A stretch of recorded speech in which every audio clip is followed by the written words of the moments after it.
বিয়েটা হয়েই গেল। হ্যাঁ, আমিও বিবাহিত। আমারও এখন আলাদা ছোট্ট একটা সংসার হতো, কিন্তু এসে পড়লাম বড় বোনের সতীন হয়ে। হ্যাঁ, বিয়েটা তো হলো আমার বোন জামাই সায়ান মাহমুদের সাথে, যার সাথে ঠিক 6 মাস আগে আমার বড় বোনের অনামিকা ইসলামের সাথে হয়েছিল বিয়ে। না, আপু মরেনি, বেঁচেই আছে। তবুও আমাকে তার সতীন হয়ে আজ থেকে এ সংসারের দায়িত্ব নিতে হবে। 5 মাস আগে যখন আপু ভাইয়া ফ্যামিলি ট্রিপ থেকে ফিরছিল, তখনই হঠাৎ অ্যাক্সিডেন্টে ভাইয়ার মা বাবা মারা যায়। আর আপু চলে যায় কোমায়। মেরুদণ্ডের হাড় ভেঙেছে, মাথায়ও আঘাত লেগেছে। মা বাবাকে হারিয়ে সায়ান ভাইয়ার পুরো পৃথিবীটাই তো অনামিকা আপুই ছিল। আপুর জন্য রাখা নার্স আপু টেক কেয়ার করেনি, সেই মূল্য আমাকে আমার জীবন দিয়ে দিতে হলো। কোনো কালেই আমি আমার বাবার প্রিয় ছিলাম না। আমার জায়গায় ছেলে আশা করেছিল, তো তাই হয়তো আমাকে মেনে নিতে পারেনি। সেদিকে আপু তার চোখের মনে বড় মেয়ে। আপু দেখাশোনা করার জন্য আমাকে তার সতীন করার জন্য কোনো প্রয়োজন ছিল কিনা আমি জানি না। তবে বিগত 15 মিনিটে যতটা আন্দাজ করছি তা হলো, আমাকে বিয়ে দিলে বাবার গাড়ের বোঝা কমবে। সংসারটা নিজের মনে করে আগলে রাখবো। যদিও আমাকে বলা হয়েছে আপুর আমানত এসব। আচ্ছা, আমিও তো এখন সায়ানের স্ত্রী, তাহলে কি করে এসব আপুর আমানত হলো? মেয়ে জামাই যদি পরনারীতে আসক্ত হয়ে যায়, যদি আপুকে না রাখে, তাহলে তার জন্য তার বেড পার্টনার দিয়ে গেল। আপু তো কোনো একদিন সুস্থ হয়ে যাবে, সেদিন কি জবাব দিবে তারা? তার ভালোবাসার সংসারে কি আপু আমাকে মেনে নেবে? ডায়েরিতে কথাগুলো লিখে আয়নার সামনে দাঁড়ালো অতসী। কিছুক্ষণ আগেই তার বিয়ে হয়েছে, অথচ তার শরীরে নেই কোনো হলুদের গন্ধ, নেই কোনো বিয়ের সাজ। চুপচাপ আয়নায় নিজেকে দেখছে সে। গলার নিচে বেশ কালো হয়ে গেছে, কপালের বাঁ পাশে ব্যান্ডেজ লাগানো, ঠোঁট কেটেছে, হাতে পায়ে কালশিটে। ফোনটা নিয়ে গেছে ওর বাবা। এই তো, চাইলেও প্রিয় মানুষটাকে আর দেখতে পারবে না। আর ছবিও যে অতসীর জন্য কয়েকটা সাহস যোগান দিত। এক হিসেবে ভালোই হয়েছে, সে তো মুক্তি চেয়েছিল, আজ পেয়েও গেল। আচ্ছা, সে কি জানে সে মুক্তি পেয়েছে? দরজায় নখ পড়েছে। সায়ান ভিতরে এলো। কোনো যেন অতসীকে তার সহ্য হচ্ছে না। সায়ান প্রচণ্ড ভালোবাসে অনামিকাকে, তাই তো তার জন্য বাধ্য হয়ে তার সতীন আনলো। হ্যাঁ, সতীন। এ মেয়েকে সায়ান চেয়েও দেখবে না। অনামিকা জীবন্ত লাশ হলেও ওকে নিয়ে সায়ান সারা জীবন কাটিয়ে দিতে পারবে। অতসীকে ডেকে সায়ন বলল, দেখো অতসী, আমি জানি তুমি মেনে নিতে পারছো আমাকে, কিন্তু আমি তোমাকে মানতে পারবো না। আমার কাছে কখনো কোনো অধিকার চাইবে না। তোমাকে বিয়েটা শুধুমাত্র অনার জন্য করেছি। তুমি অনার খেয়াল রাখবে, এতেই হবে। আর আমার থেকে কিছু আশা করবা না। এ বাসায় যথেষ্ট শালীন হয়ে চলবা। আর হ্যাঁ, এবার ছেলেদের পিছন ছাড়বে। তুমি এখন মিসেস সায়ান মাহমুদ, আশা করছি মাথায় রাখবে। ভাইয়া, একটা কথা বলার ছিল। আসলে আমি টিউশনি করাতাম, মূলত আমার লেখাপড়া তাতেই চলতো। তো আমি আসলে একটু বের হতাম, সন্ধ্যার আগেই ফিরে আসবো। সায়ান আর কোনো কথা না বলে রুম থেকে বেরিয়ে যায়। ফিরে এসে অতসীর সামনে, না, অতসীর গায়ে টাকা ছুঁড়ে মারল আর বলল, নার্সকে আমি 25,000 টাকা দিয়ে রেখেছিলাম, এখানে 30,000 আছে, প্রতি মাসের 1 তারিখে পেয়ে যাবে। কিন্তু মাইন্ড ইট, ওনার যত্নে যেন ক্ষতি না হয়। ঠোঁটের পাশে লেগে আবার একটু রক্ত আসলো। কষ্ট লাগছিল, কিন্তু প্রকাশ করে কি লাভ? টাকাগুলো রেখে অনামিকের কাছে চলে এলো অতসী। লিকুইড খাবার দেওয়া হয় তাকে। অতসী খাবারের স্বাদ দেখে খাবার বানায় এনে খাইয়ে দিল। অতসী আপু খুব সুন্দরী, তাই তো সায়ান ভাইয়ের মতো স্বামী পেয়েছে। দুজন দুজনের সমান সমান, রূপে, গুণে কিংবা শিক্ষায়। আপুদের বিয়েটা হলো ঘরোয়াভাবে। কথা ছিল ট্রিপ থেকে ফিরে এসে বড় করে আয়োজন করবে, কিন্তু তার আগে সব উলটপালট হয়ে গেছে। এসব ভাবতে ভাবতে কখন যে অতসী ঘুমিয়ে গেছে তার খেয়াল নেই, কারণ সারাদিন না খাওয়া শরীরে আর টান ছিল না। ঘুম যখন ভাঙলো, তখন বুঝতে পারলো কোথাও থেকে পড়ে যাচ্ছে। কারো কথার শব্দে শুনতে পারছে, এই বেহায়া মেয়ে, এত সাহস কি করে হয় আমার অনার পাশে ঘুমানোর? অনার জায়গা নিতে চাও? এটা আমার আর অনার খাট। এই ঘরে তুমি আসবে, কিন্তু অনার সংসারে ঢোকার চেষ্টা করবে না। সাহস কি করে হয় এই খাটে স্পর্শ করার? এখানে অনা ব্যতীত অন্য কোনো মেয়ের জায়গা নেই। কথাগুলো বলে সায়ান জোরে ধাক্কা দিয়ে ফেলে দিল। অতসীর হাত পা কাঁপছে। গুম গুম চোখে দরজার পাশে অতসীর মা মাগরিবের নামাজ পড়ে কেবল দুচোখ বন্ধ করছিল। হঠাৎই মনে হলো অতসী ডাকছে। চোখ খুলে দেখে মেয়ে তো নেই, থাকবেই বা কি করে? মেয়ে তো অনামিকের বাসায়। অতসীর বাবা? মেয়েটার একটু খোঁজ খবর। কতবার বলছি আমাকে অতসীর বাবা বলবা না।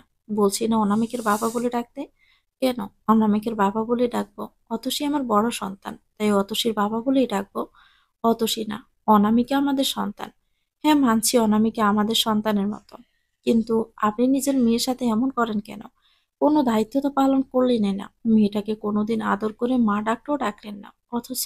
অথচ কি, তোর মেয়ের জন্মের সময় আমার থেকে সব কেড়ে নিয়েছে, ভুলে গেছিস?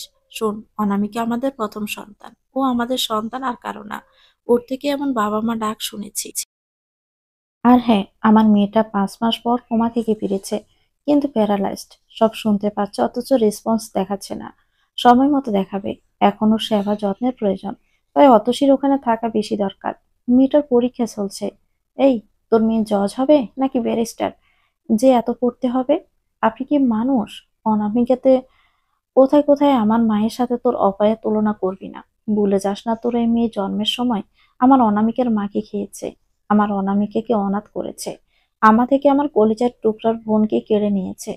এসব আপনি কি বলছেন? ও কিভাবে নিবে? সেদিন যা হয়েছিল সবটা অ্যাক্সিডেন্ট মাত্র। কিন্তু সেদিন ওই মেয়ে জন্ম নিল, অনামিকাকে অনাথ করে দিল। না, অনামিকা অনাথ হবে কেন? অনামিকা তো পেয়েছে মা বাবা হিসাবে মামা মামিকে। কিন্তু আমার মেয়েটা জন্মের সাথে সাথে অনাথ হয়েছে। আমি অতসীর প্রতি দায়িত্বের অবহেলা করিনি। তাই বুঝি অনামিকা সতীন বানিয়ে রেখে এলেন? আমার অনামিকার মা সুস্থ হয়ে গেলে সব ঠিক হয়ে যাবে। দোয়া করো, অনামিকা একটু একটু করে রেসপন্স করো।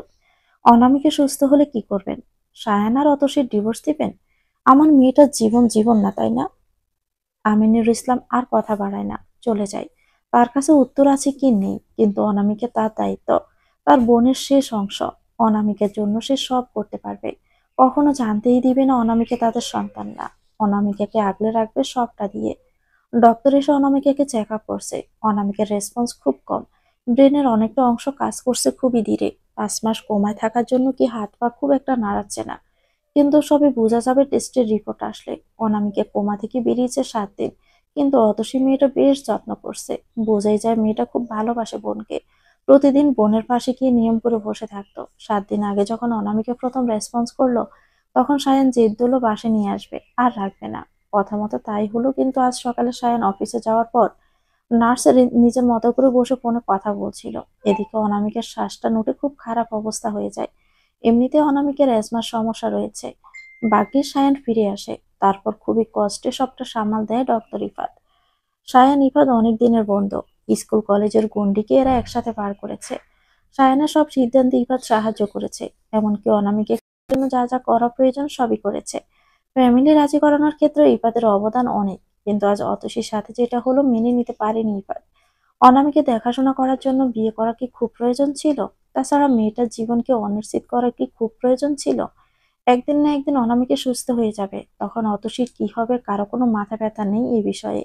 অবশ্য অতসীর বাবার আজ যে রূপ ইফাত দেখেছে, তাতে করে ইফাত বুঝে গেছে, আর যাই হোক না কেন, এ মেয়ের প্রতি তার বাবার কোনো দরদ নেই। এসব ভাবতে ভাবতে হঠাৎ কল এলো ইফাতের ফোনে। স্ক্রিনে সায়ানের নাম। অনামিকার রিপোর্ট কখন পাওয়া যাবে? আসবে 2-1 দিন পর। সায়ান, তুই কি ফ্রি আছিস? হ্যাঁ। অতসীকে কেন বিয়ে করলি? জানি না। জানি না মানে কি?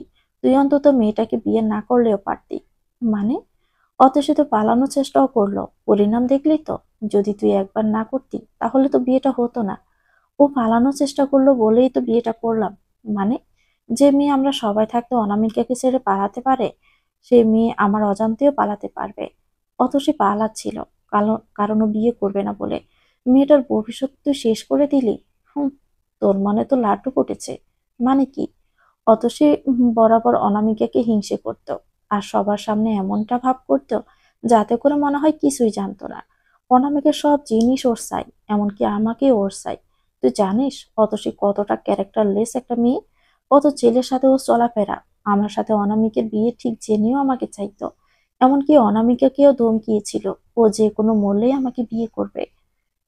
এসব তোকে কে বলেছে? তুই নিজে দেখেছিস এমন কিছু? না, অনাই এসব বলেছিল আমাকে। বাহ, ভালো তো। তাহলে বলতে হয় তুই অতসীর মনের ইচ্ছে পূরণ করলি। না, আমি ঠিক সে পরিমাণ কষ্ট ওকে দিব যতটুকু যতটুকু অনামিকাকে অতসী দিয়েছে। যতটা অনামিকা কেঁদেছে ঠিক ততটা কাঁদাবো। তুই দিন দিন মানসিক রোগী হয়ে যাচ্ছিস। যখন বুঝতে পারবি তখন অনেক দেরি হয়ে যাবে। হয়ে যাবে না, অলরেডি হয়েছে। মেয়েটাকে পারলে মুক্তি দিয়ে দে। এখনো সময় আছে। সায়ান কুসুম কিছু না বলে প্রতিশোধ তো সবে শুরু। অনামিকের প্রতিটা কষ্টের হিসাব তো অতসীকেই দিতে হবে। তারপর না হয় মুক্তির কথা চিন্তা করা যাবে। স্টাডি রুম থেকে বেরিয়ে বেডরুমে যাওয়ার সময় অতসীর রুম পড়লো। আজ তাতে বাসর রাত। অতসী কি তার জন্য অপেক্ষা করছে নাকি? 7-5 না ভেবে অতসীর রুমে গেল সায়ান। বেঘরে ঘুমাচ্ছে সে। নিষ্পাপ লাগছে, কিন্তু মিস অতসী তোমার এই চেহারার পিছনে যে একটা জঘন্য ব্যক্তি লুকিয়ে আছে, যাকে সায়ান টেনে হিস্ট্রে সামনে আনবে। খুব ইচ্ছে ছিল তোমার, তাই না আমার বউ হওয়ার? এই জন্যই তুমি এত জঘন্য খেলায় মেতে উঠেছ। সেদিন তোমার জন্য আমার পরিবার শেষ করে দিয়েছ, তোমার জন্য আজ আমার এই অবস্থা। সব থেকেও নেই, তোমাকে তো আমি ছাড়বো না। তুমি কতটা অসহায় হয়ে যাচ্ছ তুমি নিজেও জানো না। অনামিকের প্রতি করা তোমার প্রতিটা অন্যায়ের হিসাব তুমি পাবে। আমার মা বাবাকে খুন তুমিই করেছ। সেদিন যদি তুমি জঘন্য নাটকটা না করতে, তাহলে আমি এত টেম্পারেট হতাম না, অ্যাক্সিডেন্টও হতো না। অনামিকের মান সম্মান নিয়ে খেলতে চেয়েছিলে না তুমি? বিয়ের পরদিন মেয়েদের জীবনের সকালটা হয় অনেকটাই মুগ্ধময় পরিপূর্ণ সকাল, স্বামী সংসারে প্রথম সকাল, নতুন জীবনের সূচনা অধ্যায়। কিন্তু অতসীর জন্য এমন কিছুই নেই। অনামিকার সংসার, অনামিকার স্বামী সম্পর্ক, সে তার সতীন হলেও অতসীর কোনো জায়গা হয়তো এই সংসারে হবে না। আফসোস নেই, যার বাবার সংসারে সে ছিল না থাকার মতো, এটা তো আবার তার বাবার আদরের মেয়ের সংসার। মধ্যে অতসীর মনে হয় সে তার বাবার মেয়ে না, না হলে তার বাবা তার সাথে এতটা খারাপ কিছু করতো না। ছোটবেলায় অনামিকা হয়তো সত্যিই বলতো অতসীকে রাস্তায় কুড়িয়ে পেয়েছিল। প্রথমে বিশ্বাস করলো না, কিন্তু যখন থেকে ওর বাবা রাস্তার মেয়ে বলে ডাকতো, তখন থেকে অতসী নিজেও মনে করে হয়তো সত্যি তাকে রাস্তায় কুড়িয়ে পেয়েছে। সকাল সকাল ঘুম ভাঙলো অতসীর। ঘুম থেকে উঠে ফ্রেশ হয়ে চা খাওয়ার খুব দরকার মেয়েটা। মেয়েটা খুবই চাখর। কয়েক চুমুক সবে নিয়েছে, কিন্তু সায়ানের সিলদানিতে আর চা। ষাঁড়ের মতো চেঁচাচ্ছেন কেন? কি বললা? না মানে ডাকছিলেন কেন? তোমাকে তো এমনি এমনি মাসে 30,000 টাকা দিয়ে রাখিনি। যাও, অনাকে গিয়ে ফ্রেশ করো। অতসী আর কোনো উত্তর দেয় না, চুপচাপ অনামিকাকে ফ্রেশ করিয়ে খাইয়ে দিয়ে আসে। সায়ান স্টাডি রুমে বসে বসে সব দেখছিল। অতসীকে সে বিশ্বাস করে না, তাই কাল রাতে সিসি ক্যামেরা লাগানো হয়েছে পুরো রুমে। অতসী অনামিকার সাথে উল্টাপাল্টা কিছু করলে ওকে শেষ করে দিবে। অতসী যখন অনামিকের পা মুছিয়ে দিচ্ছিল, তখনই সায়ান হাসতে থাকে, বিদ্রূপের হাসি। ডুব দিয়ে অতীতে কল দেওয়ার পর অনেকক্ষণ যাবৎ কান্না করছে অনামিকা। ওর প্রতিটি নাক কান দিয়ে কান্নার সুর যেন তীরের মতো বিচ্ছে। অনা, কি হয়েছে? কিছু না। তাহলে কাঁদছো কেন? ওই কাঁদছি না তো। আমি বুঝি তো। কেউ কি কিছু বলেছে? এবার অনামিকার কান্নার বেগ আরো বেড়ে গেল। ফুফাতে ফুফাতে বলল, অতসী বাসার কোনো কাজ করে না, সব কাজে আমি করি। আজ একটু পানি আনতে বলেছি বলে আমাকে যা ইচ্ছে বলে তা গালি দিল। আর জানো কি বলল? কি? আমাকে নাকি সারা জীবনও দাসীবান্দি হয়ে থাকতে হবে। ওর বাসায় কাজ করে নাকি আমাকে খেতে হবে। কথাটা বলেই আবারও কাঁদতে থাকে অনামিকা। সায়ানের প্রচন্ড রাগ সেদিন উঠলেও কিছু করতে পারিনি, কিন্তু আজ মিস অতসীকে সে অনামিকের দেখাশোনা করার জন্যই রেখেছে, যে অনামিকার কাজের লোক ব্যতীত কিছুই নয়। অনামিকে বুঝতে না পারলেও অনুভব তো করতে পারবে। ফোন ঘোর কাটলো ফোন কলে। সায়ানের ফ্রেন্ড আরহান কল দিয়েছে। পেশায় সে অ্যাডভোকেট, সায়ানের লিগ্যাল অ্যাডভাইজারও বলা যেতে পারে। সায়ান, তুই কি শিওর? হ্যাঁ, কিন্তু এ তো অতসীর লাইফ রিস্কে পড়তে পারে।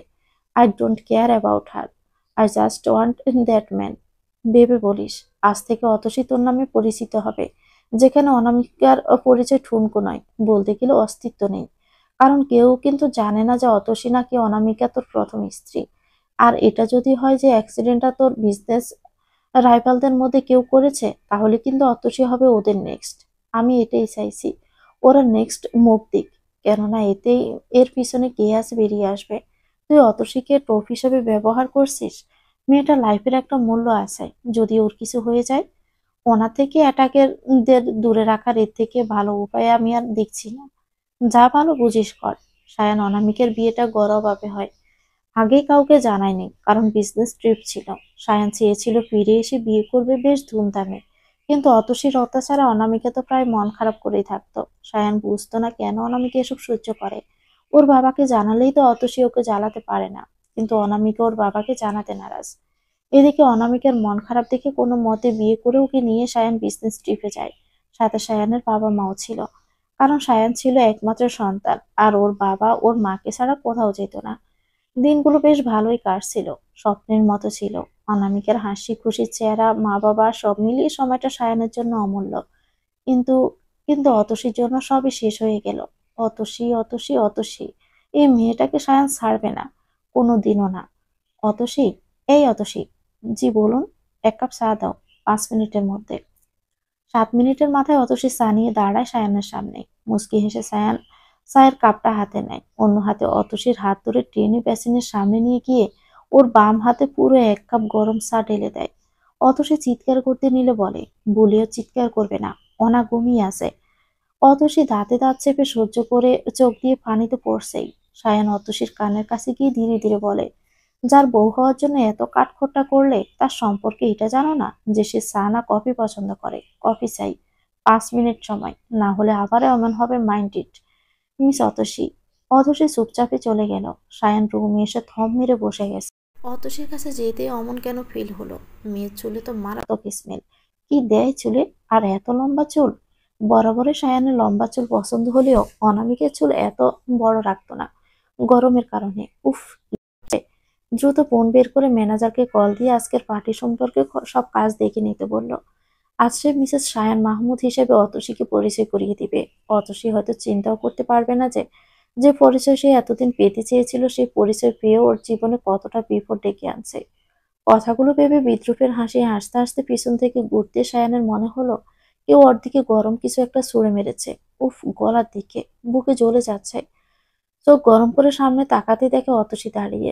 তার মানে অতসী গরম কফি সায়ানকে ছুঁড়ে মেরেছে? এত সাহস কি করে হয় ওর? কিছু বলার আগে অতসী বাঁ হাতে তর্জনী নাড়িয়ে বলল, মিস্টার সায়ান মাহমুদ, বলু আমাকে এতটা অবলা নারী ভাববেন না। আমি স্টার জলসার কোনো সিরিয়ালের নায়িকা নই যে আপনি অত্যাচার করবেন আর আমি সহ্য করব। মনে রাখবেন, আপনি বুনো উল হলে আমি বাঘা তেঁতুল। অতসী এমন একটা কাজ করতে পারে এটা সায়ানের চিন্তা ভাবনার বাইরে ছিল। অবশ্য অনামিকা কেউ যে যেভাবে প্রতিনিয়ত অত্যাচারগুলো করতো, এখানে আজকের বিষয় কিছুই না। ফ্রেশ হয়ে অনামিকার কাছে গিয়ে বসে সায়ান। সায়ানের দু হাতের মাঝে অনামিকের ডান হাত। কথা ছিল আজকে ঠিক নতুন বউয়ের মতো করে সাজিয়ে গড়ে তুলবে। সে রাতে যখন ও মালয়েশিয়াতে রিসেপশনের শপিং করছিল, সে রাতে অনামিকা খুব খুশি ছিল। হঠাৎ সায়ানের ফোনের মেসেঞ্জার ওই রিকোয়েস্ট আসে। ছবিগুলো সব উলট পালট করে দিল। কেন সেদিন যে অনামিকাকে সায়ান কষ্ট দিয়েছিল, ওসব ছবি মেসেজ দেখার পরে সায়ানের একেবারের জন্য মনে হয়নি সেসব ফেক। অনামিকা বারবার বলছিল এসব অতসীর করা, ও গ্রাফিক্সের কাজ শিখেছে, ওইসব করেছে। কিন্তু সায়ান তখন অনামিকাকে বিশ্বাস করেনি। রেগে অনামিকার গায়ে হাত তুলল। নেক্সট ফ্লাইটে বিডিতে ফিরে এয়ারপোর্ট থেকে বনানী আসার সময় অ্যাক্সিডেন্টটা হলো। অ্যাক্সিডেন্টে মা বাবার স্পট ডেড। অনামিকার বেশ লাগলো, সায়ানের পায়ে লেগেছিল। ড্রাইভারের ডান হাত চলে যায়, পিছন থেকে ট্রাক এসে ধাক্কা দেয়। সায়ানের মা বাবাকে মাটি দেওয়ার সামর্থ্য হয়নি সায়ানের। এতটা দুর্বল ছিল, অসহায় হয়ে পড়েছিল শুধুই অতসীর জন্য। বিষয়টা সায়ান পরে চিন্তা করে। অতসী অনামিকাকে সরানোর জন্য ফেক স্ক্রিনশট বানিয়ে সায়ানকে পাঠায়। সায়ান বিশ্বাসও করে, কিন্তু ফিরে আসার পর ওদের অ্যাক্সিডেন্টের বিষয়টা অজানা। কে করিয়েছিল সব?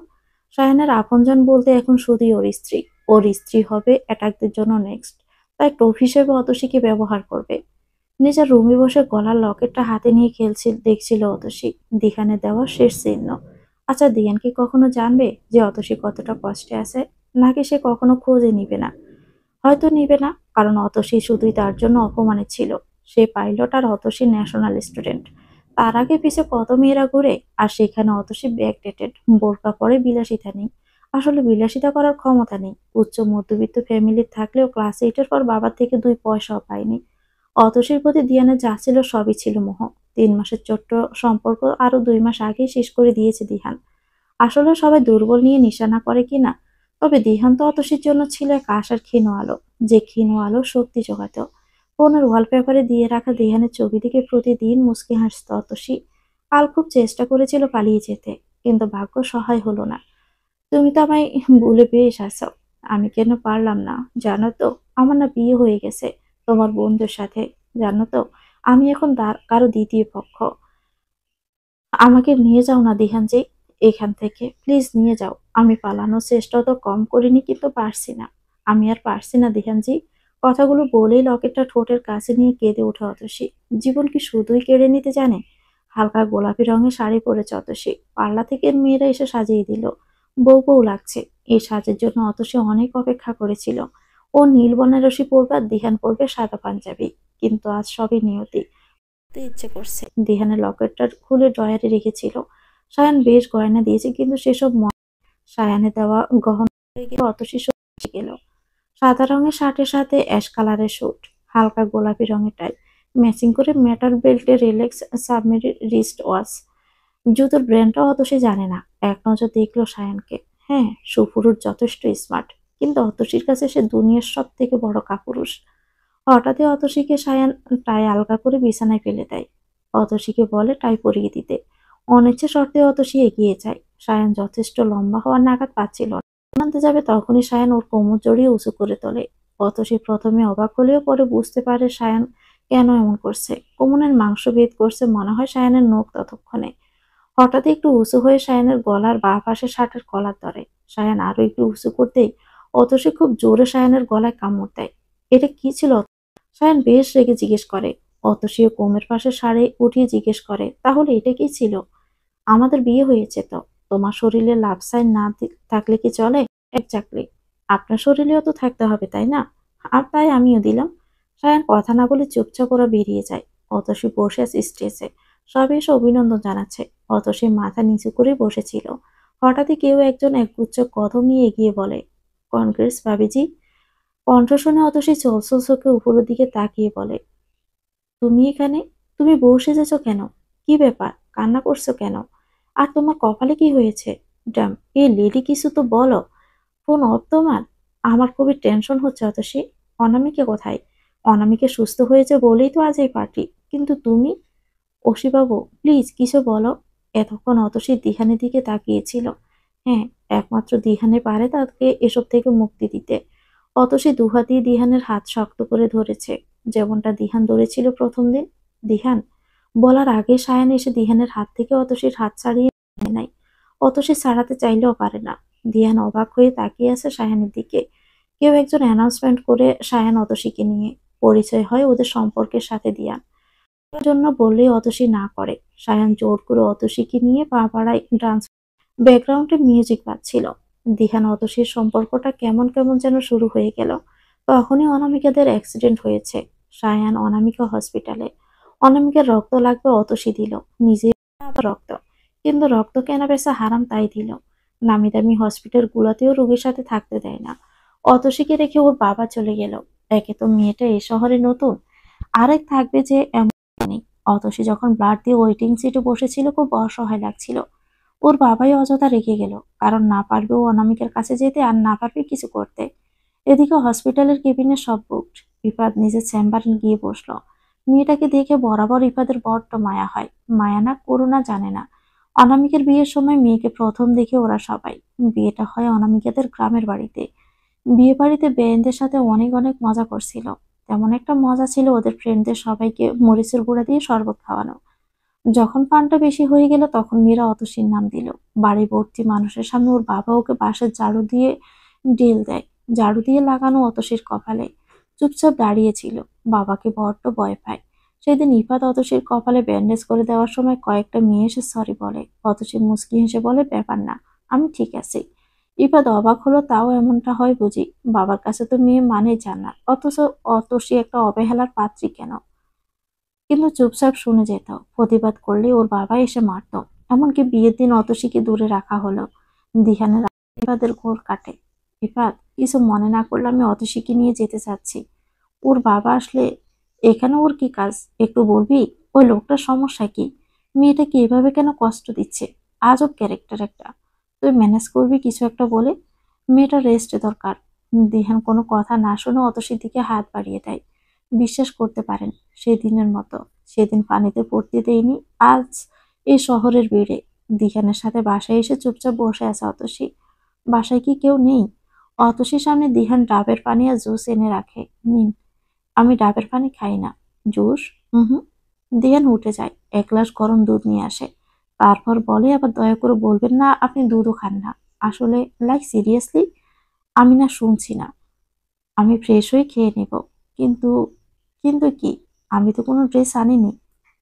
দিহান কিছু চিন্তা করলো, তারপর একটা শাড়ি এনে দিল। আমার মা মা গত বছর আর বাবা 7 বছর আগেই মারা গেছেন। একটা বোন, সেও ইতালি। এটা আমার মায়ের শাড়ি, পরে নাও। আপনার সবকিছু না, তবে মায়ের অনেক পুরাতন বিয়ের ব্লাউজ এনেছি, এটা পরে নিন। আর হ্যাঁ, ফ্রেশ হয়ে জলদি আসুন, খাবার খেতে হবে। অতসী ফিরে এলো। দিহান কিছুক্ষণ তাকিয়ে থেকে চুপচাপ খেয়ে নিল। হাতে এক্সট্রা চাবি। মাস্টার কেয়ার একটা কার্ড দিল। এসব দিয়ে আপনার রুম না সব রুমের লক খোলা যায়। দয়া করে এসব রাখুন আর ভিতর থেকে লক করে ঘুমাবেন। কেন? পুরুষ মানুষকে বিশ্বাস করতে নেই। এভাবেই 2 দিন কাটলো। হঠাৎ করে অতসীর বাবা ওকে নিয়ে যায়। দিহানের অবস্থা খারাপ, ফোন নাম্বারটাও নেই, কিন্তু কি থেকে কি করবে? যাওয়ার সময় দেখাও হয়নি। অতসী কি ইফাদের কেবিনে রেখে বেরিয়েছিল। যাওয়ার পরে শুনে ওর বাবা ওকে নাকি নিয়ে গেছে। অতসী ফিরল 3 দিন পর। সে সময় কেবিন খালি হলেও দিহান ওর জীবনের সব থেকে বড় ডিসিশনটা নিল। অতসীকে জোর করে ওই বাড়ি নিয়ে গেল। বাড়ি ঢুকতে অতসীকে কাগজে বসিয়ে দুহাত নিজের হাতে ভরে নিল। কি হলো দিহান ভাইজান, এমন কেন করছেন? এই মেয়ে, ভাইজানের আর আমি তোমার ভাই না? হ্যাঁ জান বলতে পারো, দিহান জান। না বেশি বড় হয়ে যায়, তুমি আমাকে দিহানজি বলেই ডাকবে। জানের ছোট্ট মিষ্টি ভালোবাসার প্রথম অক্ষর দিয়ে জি। মনে হচ্ছে স্টার প্লাসের নাটক আমি ন্যাকা নায়িকা, যে তার নায়ককে ন্যাকামো করে জি জি ডাকছে। মনে হলে তাই, কিন্তু অতসী আমি সত্যি তোমাকে আমার জীবনে চাই, আমার নায়িকা হিসাবে। এটা হয় না, আপনি আমার সম্পর্কে জানেনই না, জানার প্রয়োজন বোধ করছিও না। প্লিজ অতসী, আমি তোমাকে ভালোবাসি। এর থেকে বড় কোনো সত্যি বা কথা আছে বলে এখন ভাবছি না। আমার এলোমেলো জীবনে তোমাকে চাই, একটু সুখ চাই, একটু। তুমি যদি রাজি না থাকো তাহলে চুপচাপ কাল সকালে চলে যেও। আর রাজি থাকলে শুধু আমার বলা নামটা ধরেই ডেকো, তাহলেই হবে। সারা রাত অতসী খুব কেঁদেছে। দিহানের ঘুম উবে গেছে। সকালবেলায় দিহান অতসীকে দিতে যাওয়ার জন্য বের হলে অতসী বলে, দিহানজি, যদি স্টার প্লাসের সিরিয়ালের ন্যাকা ডাকের মতো লাগছে তবুও ডাকছি দিহানজি। Are you sure? Hmm. I love you অসি। প্লিজ একটু দুই হাতটা ধরি, প্রমিস, এর বেশি কিছুই না। অতসীও সেদিন দুহাত এগিয়ে দিয়েছিল। করতালিতে দিহানের ভাবনা সেট পড়ল। খুব দ্রুতই চলে যাচ্ছে সে। অতসী তার পিছনে যেতে নিলে সায়ান আটকায়। কানে কানে বলে, মিসেস মাহমুদ, আমাকে এত বোকা মনে হয়? আমি সবটা জানি। আমি জানি দিহান তোমাকে ঠিক নিয়ে যাবে, তাই তো বিয়েটা করলাম, যাতে শুধুই আমার অধিকার থাকে তোমার উপর। দিহান যাতে চাইলেও নিতে না পারে। আর হ্যাঁ, বলিও তোমার দিহান চানকে এসব বলবে না। না হলে ওই যে দুটো লোককে দেখছো না দিহানের সাথে যাচ্ছে, ওরা তোমার দিহান জান ও দিহানজি কি শ্যুট করে দিবে। আশা করি তুমি চাইবে না তোমার জান এত দ্রুত মরে যাক। সায়ানের এমন ফাঁকা কথা যে অতসী বিশ্বাস করলো না, সায়ান বেশ বুঝতে পারল। এক্সকিউজ মি বলে সায়ান অতসীকে নিয়ে রুফটপে চলে যায়। দূর থেকে দেখা যাচ্ছে দিহান পার্কিং প্লেসের দিকে যাচ্ছে। Yes, shoot the man. অতসীর ঘাড়ের কাছে মুখ নিয়ে সায়ান ফোনে কাউকে কথাটা বলল। সামনে তাকিয়ে অতসী দেখলো লোক দুটো সত্যি রিভলভার বের করছে। তার মানে সায়ান সত্যি। সায়ানের থেকে নিজেকে ছাড়িয়ে নিয়ে অতসী বলল, ওদেরকে থামতে বলুন, না হলে আমি এখান থেকে লাফ দিয়ে নিজেকে শেষ করে দিব। সায়ান অতসীর হাত ধরে এনে আবারও আগের মতো করে দাঁড়ালো। অতসী দেখছে দিহান গাড়ি নিয়ে বের হয়ে গেল। Wait, not now, follow him and wait for my next order. এরপর অতসী আর কোনো কথাই বলেনি। মনে হচ্ছিল যেন অদৃশ্য কোনো দুই হাত তার গলা চেপে ধরে রেখেছে। মুখে মেকি হাসি রাখতে রাখতে সে ক্লান্ত, চোখ দুটো লাল হয়ে গেছে, প্রচণ্ড জ্বালা করছে। চুপচাপ ছিল, হঠাৎ করে টান অনুভব করে। তাকিয়ে দেখে ওর বাবা। কী রে, মুখ গোমরা করে আসিস কেন? সবাইকে জানাতে চাস জোর করে বিয়ে দিয়েছি? বোনের জন্য এটুকু করতে পারিস না? কেমন বোন তুই? মনে রাখিস, সায়ান যদি তোকে তাড়িয়ে দেয় তাহলে আমার পরেও কিন্তু তোর জায়গা হবে না। তাই বলছি, চুপচাপ আমার আনা মায়ের সেবা যত্ন কর। আমার মাকে তুই সুস্থ করে তোল। আর আপু সুস্থ হলে তখন কি উত্তর দেবেন? খুবই সাবলীল বাংলায় জিজ্ঞেস করলো অতসী। সময় আসলে তা দেখা যাবে। তখন জায়গা না পেলে রাস্তায় নেমে যাবি। তোর জায়গা তো রাস্তাতেই। রাজপ্রাসাদে তোর কাজ শুধু দাসীর মতোই থাকা। অতসী ওর বাবার কথা শুনে হাসলো। এরপর হাসিটা মুখে লেগেই ছিল। ওরা আজ বাসায় যাবে না, একটা হোটেলে ওদের জন্য স্পেশাল সুইট বুক করা হয়েছে। ধীরে ধীরে গাড়ি এগিয়ে চলছে সেদিকে। পুরো রাস্তায় অতসী কোনো কথাই বলেনি, কান্না করছিল, যা সায়ানকে অবশ্যই শান্তি দিচ্ছিল। সায়ান বেশ সুখে বাসায় ফিরল। অতসী রুমে যেতে নিলেই সায়ান ওর হাত ধরে টেনে নিয়ে বলে, কেমন লাগলো সারপ্রাইজটা? জানো তো, আর একটু দেরি করলে অনেক বড় ব্লান্ডার হয়ে যেত। তোমার থেকে দিহানকে আলাদা করতে কম কষ্ট হয়েছে আমাকে। উফ, আজ আমার শান্তি। মানে কি? ও হ্যাঁ, তুমি তো আবার কিছু জানো না। এদিকে আসো। আরে লজ্জা কিসের? তুমি তো আমার এই সান্নিধ্যে চেয়েছিলে, তাই না? আমার স্পর্শ গভীরভাবে চাইতে, তাহলেই তো বলো কিভাবে দিহানের হয়ে থাকতে দেই। মানে আপনি কি বলতে চাচ্ছেন? হসপিটালে থাকতেই আমি খবর পাই তোমার আর দিহানের সম্পর্কের কথা। আমার সব কিছু কেড়ে নিয়ে তুমি দিহানের সাথে খুশি থাকবে? বিশ্বাস করো, আমি মানতে পারিনি। তাই তো দিহানের জন্মদিনের দিন সুযোগ নিয়েছিলাম। হয়তো বিপরীত কিছু হতে পারতো, কিন্তু রিস্কটা আমাকে সত্যিই নিতে হয়েছিল। হ্যাঁ, আমি সেদিন ছিলাম দিহানের সাথে। আমরা দুজন মিলে বেশ ড্রিঙ্কস করি। ও প্রথমে রাজি হয়নি, তাই বলে তো এতদিনের প্ল্যান নষ্ট হতে দিতে পারি না। যখন বুঝলাম দিহানের নেশা হয়ে গেছে, ওকে বাসায় রেখে আসলাম।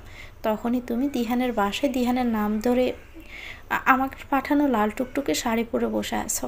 বিশ্বাস করো, সেদিন তোমাকে দেখে আমার মাথাই খারাপ হয়ে যাচ্ছিল। আর ও তো নেশায় ছিল। একটা বাসায় একটা নেশাগ্রস্ত পুরুষের সামনে আবেদনময়ী হয়ে বসে থাকবে আর কিছু হবে না, এটা কি হয়? প্ল্যান মতো দিহান তোমাকে চাইলো আর তুমি বাধা দিলে। একটা সময় দিহান তোমাকে জোর করলো আর তুমি তোমার জানকে কষিয়ে থাপ্পড় দিলে। তারপর দিহানের কিছু কথা, ওর অপমান সহ্য করতে না পেরে পরদিন সকালেই চলে গেলে। সেদিন সারা রাত কী হলো আমি সব দেখছিলাম। জানো তো, তোমাদের বিচ্ছেদ আমাকে প্রশান্তি দিচ্ছিল। দিহানের নাম্বার থেকে তোমার নাম্বার আর তোমার নাম্বার থেকে দিহানের নাম্বার সিম কোম্পানি থেকে ব্লক করিয়ে দেয়। এমনকি তোমার নাম্বারে ইন্টারন্যাশনাল কল সার্ভিস অফ। না পারছিলে তুমি দিহানের সাথে যোগাযোগ করতে, আর না পারছিল দিহান। হ্যাঁ, তোমাদের ভুল ছিল, বিশেষ করে তোমার। দিহানে জেগে ওঠা পর্যন্ত ওয়েট করা উচিত ছিল তোমার। তাতে হয়তো এত ভুল বোঝাবুঝি হতো না। তবে আমার কাজ আর একটু কঠিন হতো, এই আর কি। 2 দিন আগে জানলাম দিহান দেশে ফিরেছে। ও দেশে ফিরেই তোমার কাছে যাবে, এটা আমি জানি। প্রয়োজনে তোমাকে উঠিয়ে নিয়ে আসতো, তাই তো তাড়াহুড়ো করে বিয়ে করলাম। ভাগ্য সায় দিলে অনামিকাও সেদিন অসুস্থ হলো, তাই তো তোমার বাবা না করতে পারিনি। আমি চাইলে তোমাকে এমনিতেই অনাদাসী করে রাখতে পারতাম, কিন্তু দিহান বেটাই ঝামেলা। আমরা বন্ধু, বন্ধু বললে ভুল হবে, জিগরি দোস্ত।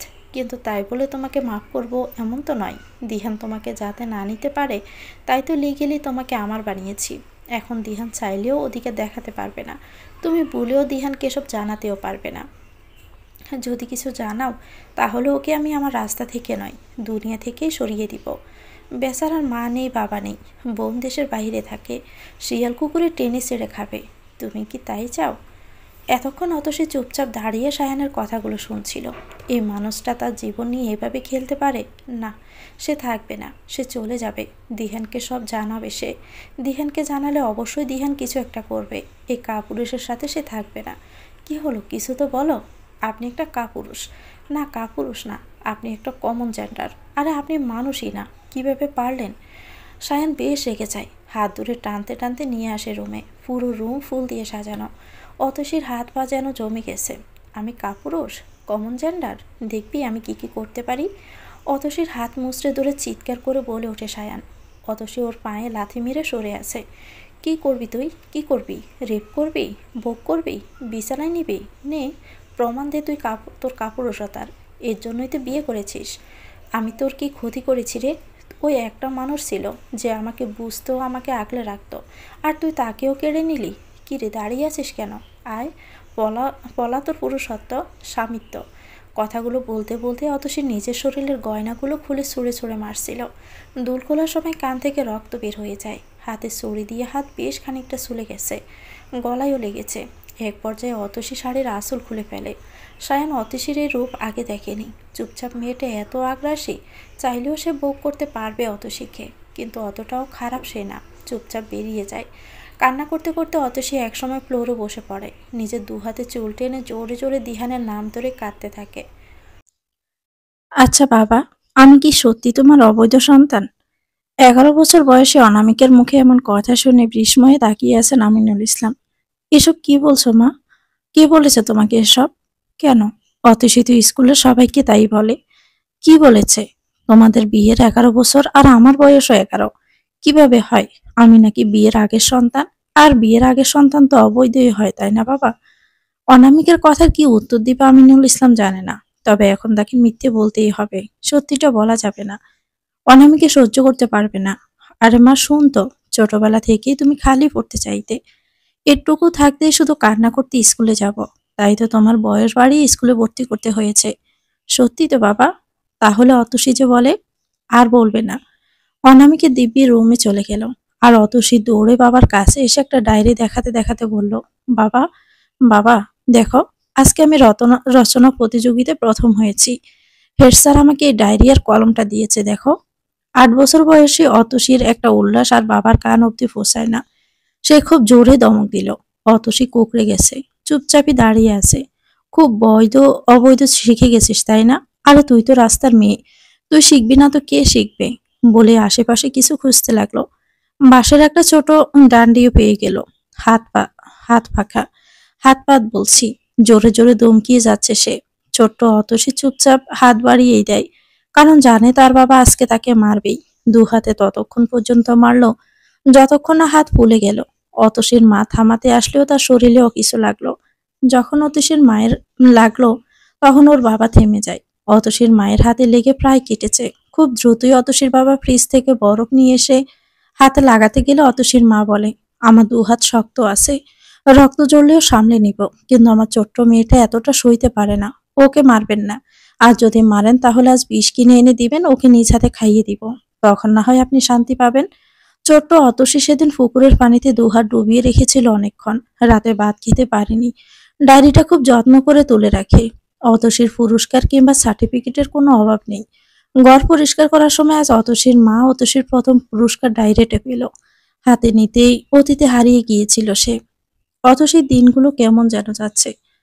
অনামিকের সেবা যত্ন, তারপর সায়ানের সাথে মাঝে মধ্যে বাহিরে যাওয়া, বিভিন্ন পার্টি অ্যাটেন্ড করা, বাহিরে ডিনার করা। বেস্ট কাপল হিসেবে এই ১ মাসে অনেকেই তাদের উদাহরণ দেয়। এই ১ মাস অতসী যে দিহানের সাথে যোগাযোগ করার চেষ্টা করেনি এমন নয়, কিন্তু পারেনি। পুরো বাসায় সিসি ক্যামেরা লাগানো, বাসার ফোনে সব কানেকশন বন্ধ, কাজের লোকগুলোর সাথে কথা বলা যায় না। সব থেকে মারাত্মক হলো, অতসীর জন্য বডিগার্ড রেখেছে সায়ান। ২৪ ঘন্টা তার উপর কড়া নজর থাকে। বড্ড অসহ্য লাগছে এসব কিছু। বিউটিশিয়ান এসেছে। বাহিরে বের হওয়ার কথা থাকলেই আসে। পুতুলের মতো করে সাজিয়ে দেয়। আজ অতসীকে লাইম কালারের শাড়ি পরিয়েছে। হালকা কাজল, হালকা মেকআপ, চুলগুলো খোপা করে বেলি ফুলের মালা পরিয়ে দিবে। বেশ উঁচু করে খোপা বাঁধতে গেলে অতসী থামতে বলে। দিহানের বলা কথাটা মনে পড়ে যাচ্ছে। যখন অনামিকেরা হাসপাতালে ছিল তখন মাঝে মধ্যে দিহান বায়না ধরত শাড়ি পরার জন্য। অতসীও না করতো না। একদিন অতসীকে কপালে টিপ দিয়ে দিতে গেলে অতসী মানা করে, কারণ ইসলামে টিপ পরিহিতা নারীকে সরাসরি পতিতাদের সাথে তুলনা করা হয়। তখন দিহান অতসীর চুল খুলে দেয় আর বলে, একটা মানবেন আর অপরটা মানবেন না, বুঝলাম না। আবু হুরাইরা রাদিয়াল্লাহু তাআলা আনহু কর্তৃক বর্ণিত একটি হাদিসে রাসূল সাল্লাল্লাহু আলাইহি ওয়াসাল্লাম বলেছেন, জাহান্নামবাসীদের দুটো দল রয়েছে, যাদেরকে আমি এখনো দেখিনি। একদল এমন লোক যাদের হাতে গরুর লেজের মতো লাঠি থাকবে, যা দিয়ে তারা লোকদেরকে প্রহার করবে। আর অন্য দল এমন নারী যারা পোশাক পরে উলঙ্গ থাকে। তারা অন্যদেরকে নিজের প্রতি আকৃষ্ট করবে, নিজেদের অন্যের প্রতি ঝুঁকবে। তারা জান্নাতে প্রবেশ করবে না, এমনকি জান্নাতের ঘ্রাণও পাবে না, অথচ এর ঘ্রাণ এত এত দূর থেকেও পাওয়া যায়। হাদিসের ভাষা হলো উটের পিঠের কুঁজের মতো।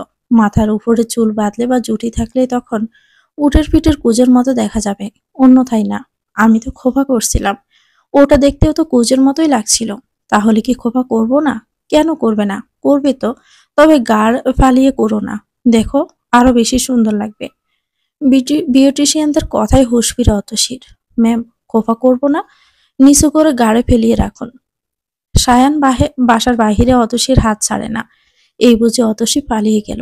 সবসময় হাত ধরেই রাখে, কিন্তু অতসীর অসহ্য লাগে এগুলোতে। সে সায়ানের সাথে বের হয় মূলত যদি দিহানের সাথে দেখা হয়ে যায়। দিহানের সাথে একবার কথা বলা খুবই প্রয়োজন। একমাত্র দিহানই পারবে অতসীকে এসব থেকে বের করে আনতে। এইসব ভাবতে ভাবতে কখন যে ওরা পৌঁছে যায় খেয়ালই করেনি অতসী। একদমই অন্ধকার। হঠাৎই সায়ান হাত ছেড়ে দেয়। কিন্তু কেন? সায়ান তো এমন করে না। হঠাৎ অতসী হাতে কারো স্পর্শ অনুভব করলো, খুব কাছে থেকে। ব্যাকগ্রাউন্ডে মিউজিক বেজে উঠল। কেসে কাহু ইস্কো মে তেরা কিত্তা, হু বেতার মে আঁখো সে আঁখে। স্পট লাইট পড়তেই চেহারা স্পর্শ হলো। দিহান। অতসী দুটো হার্টবিট যেন মিস করলো। আজকেই সবটা জানাবে, আর ফিরবে না। কিন্তু আজ দিহানের চোখের ভাষা বড্ড অচেনা লাগছে। খুব শক্ত আর বাজেভাবে স্পর্শ করছে সে। ওর সাথে তাল মিলিয়ে কাপল ডান্সটা করতে প্রায় কষ্ট হচ্ছে অতসীর। অনেকবার কথা বলার চেষ্টা করলো, কিন্তু অতসীর কোনো কথাই দিহান শুনল না। গান শেষ করে দিহান অতসীর কানে কানে বলল, তুমি বলো কেসে মে, মেরি ফেহেলি খাতা তুম হো। গান শেষে দিহান অতসীর হাত খুব শক্ত করে ধরে অন্য হাত বাড়িয়ে দেয় অন্ধকারে। লাল চুড়ি পরা একটা মেয়ের হাত। মেয়েটা আলোতে আসতে দিহান অতসীর হাত ছেড়ে দিয়ে বলে, meet my wife, Mrs Raima Mahbub, wife of Dihan Mahbub. অতসী দুফা পিছিয়ে যায়, আর সামনের মেয়েটা দৌড়ে এসে ওর উপরে পড়ে। অতসী, দোস্ত তুই কই হারিয়ে গিয়েছিলি? এতটা পর আমি তোর। সেদিন এক্সাম হল থেকে আমি আগে বের হলাম, আর তোকে পাইনি। কোথায় ছিলি তুই? আমি তো তোকে খুঁজে খুঁজে হয়রান। পরে আন্টির কাছে সবটা শুনলাম। দোস্ত, তোর সাথে আমার অনেক কথা আছে। অতসী রীতিমতো গামতে শুরু করেছে। দিহান রাইমাকে ওর ওয়াইফ বলে পরিচয় দিল কেন? ও কি তাহলে রাইমাকে বিয়ে করেছে? না না, তা কি করে হয়? তার প্রাক্তন প্রেমিক তার বেস্ট ফ্রেন্ডকে বিয়ে করেছে। তার শেষ আশাও যেন শেষ হয়ে গেল।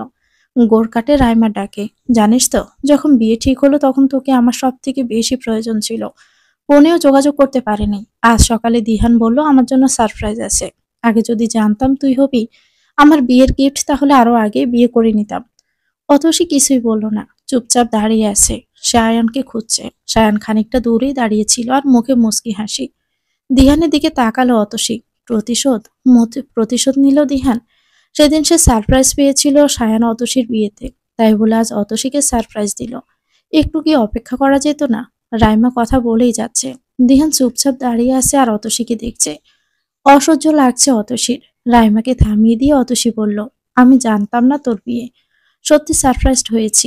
লাইফের বেস্ট সারপ্রাইজ। তোকে দেওয়ার মতো আজ আমার কাছে কিছুই নেই। একটা জিনিস আছে। গলায় ভারী নেকলেসের নিচে থেকে গলার সাথে লেগে থাকা চিকন চেনের সাথে একটা লকেট। সেটা খুলে অতসী রাইমার হাতে দিল। আমার সর্বস্ব তোকে দিয়ে গেলাম। ভালো থাকিস আর ভালো রাখিস।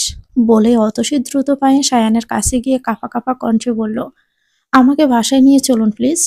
সায়ান অতসীর হাত ধরে বুঝলো মেয়েটা অসম্ভব প্রকার কাঁপছে। দ্রুত হাত ধরে বেরিয়ে গেল ওরা। দূর থেকে রাইমা ওদের দিকে তাকিয়ে দেখছিল। দিহান মনে মনেই বলল, ঠিক এমনই লেগেছিল আমার সেদিন, যেদিন তুমি সায়ানের বউ সেজে বসেছিলে। মিসেস অতসী মাহমুদ।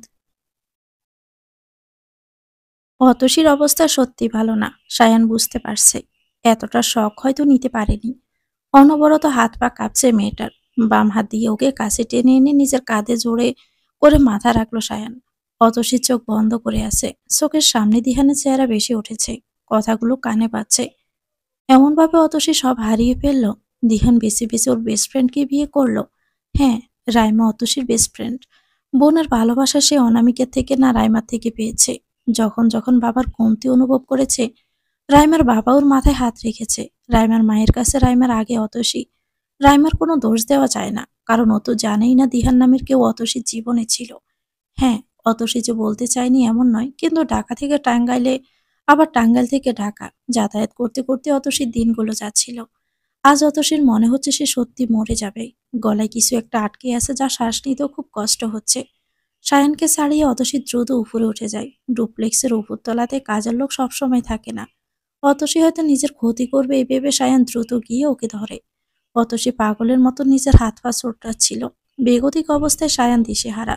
জড়িয়ে ধরল অতসীকে। এটাই যেন কাল হলো। না জানি পিচ্ছি অতসীর শরীরে এত শক্তি কই থেকে এলো। সে সায়ানকে ধাক্কা দিয়ে সরিয়ে কষিয়ে থাপ্পড় মারে। কি পেয়েছেন কি আমাকে আপনারা? আমাকে কি মানুষ বলে মনে হয় না আপনার? যখন যা চাইবেন তাই করবেন। বলতে পারেন কি ক্ষতি করেছি আপনাদের? আমার সব তো কেড়েই নিলেন, এখন শ্বাসটাও কেড়ে নিন। বাবার কাছে খুব বেশি ছিলাম। এত যখন বেশি, তাহলে রাস্তা থেকে কুড়িয়ে কেন এনেছিল?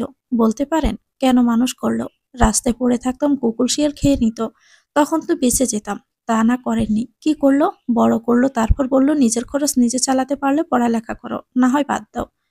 বানিয়ে তো খুব ভালোই ছিলাম। সব পরিপূর্ণ হলো আমার দিহানের জন্য। কিন্তু কি করলেন আপনারা? আমাকে অনামিকার সতীন বানিয়ে দিলেন। দিহানকে সরিয়ে দিলেন। এসব হয়েছে অনামিকার জন্য। ওই অনামিকার সব কেড়ে নিল। আমি ওকে ছাড়বো না। ওকে আমি মেরে ফেলবো। কথাগুলো বলেই অনামিকার রুমের দিকে ছুটল অতসী। অনামিকাকে কিছু করার আগে অতসীকে হ্যাঁচকা টানে রুম থেকে বের করে আনে সায়ান। অতসীর করা কাজ আর কথাতে সায়ানের রাগ তখন চরমে। কিছু না ভেবে সে অতসীকে আঘাত করে। ইচ্ছে মতো আঘাত করে। তার ধারণা ছিল অতসী তাকে বাধা দিবে বা কথা শোনাবে। কিন্তু অতসী চুপচাপে মার সহ্য করে গেল। একসময় সেন্সলেস হলে সায়ানের হুঁশ ফিরে। তখন ওর টনক নড়ে অতসীর সব ফ্লিপেন্ট। অতসী চাইছিল সায়ান ওকে মারুক, আর সায়ান তাই করলো। মেয়েটা জালে সে পা দিয়ে দিয়েছে। চোখে মুখে পানি দিতেও যখন ওর জ্ঞান ফিরল না, তখন কল দিল ইফাতকে। ইফাত দিহানের সাথে ছিল। কোনোভাবে ম্যানেজ করে চলে আসলো। ইফাদের ধারণা ছিল অনামিকের কিছু হয়েছে, কিন্তু এসে দেখে কাউসের পাশে ফ্লোরে অতসী পড়ে আছে। পরনের শাড়ি অনেকটা লাল হয়ে গেছে। চোখ মুখের অবস্থা খারাপ। রেপ করেছিস? সায়ান অবাক চোখে তাকিয়ে আছে। এতটা খারাপ সে না। আর তার বেস্ট ফ্রেন্ড তাকে এই কথা জিজ্ঞেস করছে। থমথমে গলায় উত্তর দিল, না। তাহলে এভাবে মেরেছিস কেন? সেসব পরে হবে, আগেও সেন্স ফেরা। পুলিশ কেস আমি পারবো না। দেখ, এখন রাগের সময় না, প্লিজ ট্রিটমেন্ট শুরু কর, না হলে মরে যাবে। Great idea. মেরে বাড়ির বাগানে পুঁতে দিতে পারি, কেউ জানবে না। ইফাত, জানি ভাই তোর রাগ হচ্ছে, কিন্তু ওকে আগে ট্রিটমেন্ট কর। সায়ানের কথার উত্তর না দিয়ে ইফাত অতসীকে কোলে তুলে নিয়ে পাশের রুমে নিয়ে যায়। মেয়েটকে দিয়ে ওর ড্রেস চেঞ্জ করিয়ে দেয়। মোটামুটি ভাবে ড্রেসিং করে মেয়েটার নাকের বাঁ পাশে তিলটা দেখে ইফাদের দু চোখ ভরে উঠল। চুপচাপ এসে বেরিয়ে যায়। যাওয়ার আগে সায়ানের সাথে কোনো কথাই বলেনি। ইফাত সচরাচর ড্রিঙ্কস করে না, কিন্তু ও আবার দিহানের পার্টিতে ফিরে এসেছে। পরপর কয়েকটা ড্রিঙ্কস নিল। শার্টে রক্ত লেগে আছে। দিহান দূর থেকে দেখে ইফাদের কাছে গিয়ে জিজ্ঞেস করলো, দোস্ত কি হয়েছে, এত ড্রিঙ্কস করছিস কেন, আর রক্ত কার? দিহান, তোর ইফতির কথা মনে আছে? ইপ্তির কথা মনে থাকবে না কেন, আমাদের ছোট্ট পরীটা। সেবার ইপ্তি যখন কলেজ ট্যুরে গেল, মন খসখস করছিল, কিন্তু আমি ওর স্বাধীনতায় বাধা হতে চাইনি, তাই যেতে দিয়েছিলাম। পরীটা সে যে বাসা থেকে বেরিয়েছিল আজও ফিরেনি। মৃত মানুষ ফিরে না ইফাত। তুই কি ভুলে গেছিস আমরা ইপ্তির ক্ষত বিক্ষত লাশ পেয়েছিলাম চন্দ্রনাথ পাহাড়ে? আমার বোনটাকে আমি বাঁচাতে পারিনি, পারিনি আমি ওকে রক্ষা করতে। ইপ্তির পর আমি অতসীকে নিজের বোনের জায়গায় দিয়েছি রে। অতসীর নাকের বাঁ পাশে তেল দেখে মনে হয় আমার ইপ্তি ফিরে এসেছে। ওর ভাইয়া ডাক আমাকে ইপ্তির কমতি বুঝতে দেয় না, কিন্তু আমি আমার এই বোনকেও বাঁচাতে পারলাম না। আমার চোখের সামনে আমার বোনের জীবন ধ্বংস করে দিচ্ছে ওই অনামিকার বাবা সায়ান। তুই জিজ্ঞেস করেছিলি না এ রক্ত কার? এ রক্ত অতসীর। মেয়েটাকে অচেতন অবস্থায় রেখে এলাম। কথাগুলো ইফাত বলছিল আর কান্না করছিল। দিহানের মনে হাজারো প্রশ্ন ঘুরছে। কি বলছি ইফাত? অতসী তো সুস্থ গেল, তাহলে কি হলো? ইফাত, ক্লিয়ার করে বল। ওরা তো মোস্ট হ্যাপিয়েস্ট কাপল, তাই না? হ্যাপিয়েস্ট কাপল? সায়ন জোর করে অতসীকে বিয়ে করেছে। মানে কি বলছিস এসব? অতসী নিজ ইচ্ছায় সায়নকে বিয়ে করেনি, খুব চেষ্টা করে পালিয়ে যেত, কিন্তু তাও পারেনি। সেদিন ওর বাবা ওকে খুব মারে। শেষ লাথিটা ওর মুখে মারে। ওর ঠোঁট কেটে রক্ত পড়ছিল, তবুও বিয়েতে রাজি ছিল না। তারপর বাবা ওর মাকে মেরে ফেলার হুমকি দিলে বিয়েতে রাজি হয়। আর হ্যাপিয়েস্ট কাপল? সায়ানের জন্য অতসী শুধুই একটা দাবার গুটি, যা দিয়ে অ্যাক্সিডেন্ট করেছিল এসব বের করতে চাচ্ছে সে। টেবিলে পরপর কয়েকবার বাম হাত দিয়ে আঘাত করে। দিহান চিৎকার করে বলে, আগে কেন বলিসনি তুই? আর সায়ানের সাহস কি করে হয় আমার অতসীর গায়ে হাত তোলার? আমি ওর জান নিয়ে নিব, চল আমার সাথে। তোর অতসী? ইফাত প্রশ্ন করে দিহানকে। দিহান ওদের মাঝে সবটা বলে। এটাও বলে অতসীকে দেখানোর জন্য ওর বেস্ট ফ্রেন্ডকে বিয়ে করেছে, কিন্তু সে অতসীকে ভালোবাসে। ওর প্রত্যাখ্যান সহ্য করতে না পেরে এসব করেছে। ইফাত দিহানকে থামিয়ে দেয়।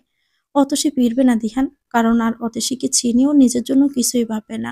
আর সব থেকে বড় কথা, রাইমা তোর বিয়ে করাবো, তোর দায়িত্ব। তুই অতসীকে ছেড়ে দে দিহান। ও বাঁচলে বাঁচবে, মরলে মরে যাবে।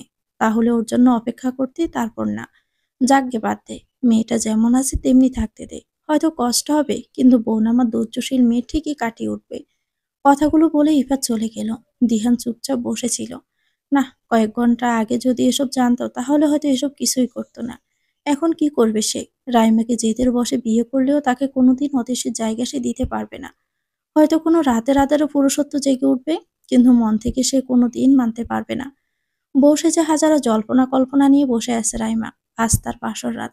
কত স্বপ্ন থাকে এই রাত নিয়ে। বিবাহিত বান্ধবী থেকে শোনা বিভিন্ন কাহিনী, সিনেমায় দেখা ছোট্ট ছোট্ট মোমেন্ট, কিংবা নিজের স্বপ্নগুলো। দিহানের উপস্থিতি বেশ বুঝতে পারছে রাইমা। আরো গুটিসুটি মেরে বসলো। হঠাৎ কারো গানের গলা শুনতে পেল। সামনে তাকিয়ে দেখে স্ক্রিনে একটা মেয়ে বেগুনি রঙের শাড়ি পরে গিটার হাতে বসে গান গাইছে। স্ক্রিনে অতসী, পাশে দিহান বসে আছে। খুনসুটিময় তাদের সময়। বুকের মধ্যে মোচড় দিয়ে উঠল রাইমার। দিহান অপলকভাবে স্ক্রিনে অতসীর দিকে তাকিয়ে আছে। রাইমা, আপনাকে কিছু বলার আছে আমার। এরপর আপনি যদি মনে করেন আপনি মুক্তি চান, তবে আমি দিয়ে দিব, কিন্তু এর জন্য আপনি অতসীকে কখনো দোষ দিতে পারবেন না। আমি অতসীকে ভালোবাসি। রাইমা কিছুটা আন্দাজ করছিল খুবই কষ্ট হচ্ছে, কারণ বাঙালি মেয়েরা তিনবার কবুল বলার সাথে সাথে পুরুষটাকে আষ্টে পিষ্টে জড়িয়ে নেয়। রাইমার জন্য পুরো পৃথিবী এখন দিহান। আর বাসর রাতে যদি কোনো মেয়ে জানতে পারে তার স্বামীর প্রাক্তন প্রেমিকা তারই বেস্ট ফ্রেন্ড, এবং সে তাকেও এখন ভালোবাসে, তাহলে কেমন লাগবে? মুহূর্তগুলো ভিডিও তাহলে অবশ্যই তার জন্য আজকে রাতটা কি স্মরণীয় নয়? দিহান এগিয়ে এসে রাইমার কাছে বসলো। ধীরে ধীরে সবটা বলল। সব, এমনকি বিয়ের কারণটাও। এখন রাইমা বুঝছে অতসীর ওভাবে রিয়েক্ট করার কারণ কি। কারণ সে দেখেছে তো, মেয়েটা ছোট থেকেই শুধু অবহেলাই পেয়েছে। তাছাড়া অতসী রক্ত দিয়ে তার ভাইয়ের জীবন বাঁচিয়েছিল। অনেক ঋণ আছে মেয়েটার কাছে। যদি দিহান হয়ে থাকে সেসবের কিছুটা শোধ হয়, তাহলে এতিম মেয়েটাকে রাইমা সব দিয়ে দিবে। হ্যাঁ, এতিমই তো। যার বাবা থেকে নেই, জীবনে যা সব হারিয়েছে, সে তো এতিমই। রাইমা জবাব দিল, ও সে যদি ফিরে আসে আমি অবশ্যই চলে যাব। আপনি ওকে ফিরিয়ে আনার ব্যবস্থা করুন। রাত একটু গভীর হতে অতসী শরীর কাঁপিয়ে জ্বর এলো। বারবার দুয়েক বমি করতে সায়ানের বেশ অস্বস্তি হচ্ছে। মেয়েটার মাথায় লেগেছে, আর মাথা ব্যথা পেলে যদি বমি হয় তাহলে অনেক সমস্যা। একদিকে অনামিকা, অন্যদিকে অতসী। নিজের প্রতি রাগ হচ্ছে সায়ানের, কিভাবে মেয়েটাকে সে মারলো। আসলে অনামিকাকে মারার কথা বলাতে মাথা ঠিক ছিল না।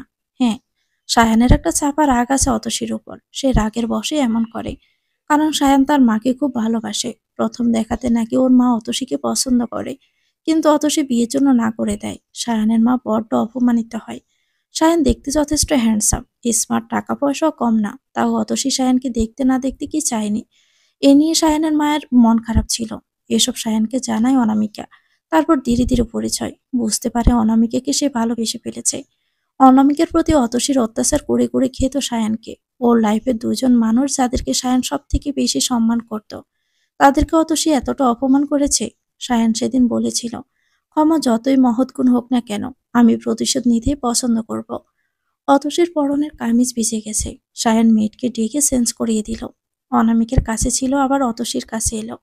মেয়েদের কি কোনো আক্কেল জ্ঞান নেই? নাইটি পরে দিয়ে গেছে। এমনিতে মেয়েটা জ্বরে কাবু হয়ে আছে। হঠাৎই চোখ গেল অতসীর গলা একটু নিচে। বুকের হাড়গুলো হয়েছে সেখানে একটু নিচে, বাঁ পাশে বেশ খানিকটাই নীল হয়ে আছে।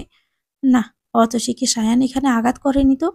তাহলে মনে পড়ে গেল ওদের বিয়ের দিনের কথা। ও হ্যাঁ, অতসীর বাবা কিছু একটা দিয়ে ওকে মেরেছিল। তবে কি এটা সেই দাগ? কালসের নীল হয়ে আছে। অতসী পাশ ফিরে। সায়ান চুপচাপে ওর পাশে বসে আছে। সকালে ঘুম ভাঙল সায়ানের। অদ্ভুতভাবে অতসী সায়ানের হাতে মাথা রেখে ঘুমাচ্ছে। ঘড়িতে জানান দিচ্ছে 8:37 বাজে।